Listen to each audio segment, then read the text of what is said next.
Эсэлтийн ерөнхий шалгалт авч байгаатай холбогдуулаад яг эсэлтийн ерөнхий шалгалт авж байгаа цаг хугацаанд барилга бүтээн байгуулалтын ажлуудыг түр хугацаагаар зогсооно. Энэ хүүхдүүдэд саад болохгүй бах, ялангуяа тэр замын жижигэр вибратор явуулахгүй бах, их хэмжээний дуу гаргасан тийм үйлдэлүүд хийхгүй бах.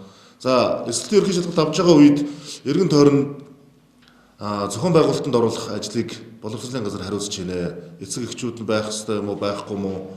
Байх юм бол тэр орчных нь нөхцөл байдал, аюулгүй байдал, ядчныг бийцэх орчин нөхцөлийг гаргаад өгөх тал дээр анхаарал хандуулж ажиллаулаарай. Хүүхдүүдтэй маш сайн сэтгэл зүйтэй байх мэдээллүүдийг сайн өгөөрэй. Энэ одоо айгаад ичээ зовоод ах юм байхгүй шүү дээ. Энд өөрийнхөө мэдсэн сурснаа л танилцуулж гарах гэж байгаа асуудал шүү дээ. Тэгээ хит их хүүхдүүд депресд ороод эсэлтийн ерөнхий шалгалт ихээр ингээл асуудал ороод авах нийгмийн бодлого.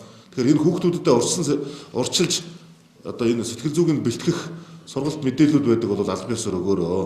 За энэ эсэлтийн ерөнхий шалгалт дээр гойд анхаараарай. Энэ жил бол хамгийн олон хүүхд төгсөж байгаа эсэлтийн жил шүү. Тийм учраас энэ дээр би бол гойд анхаарч ажиллаарай гэдэг үүрэг даалгаврыг аль биесээр өгмөр байна.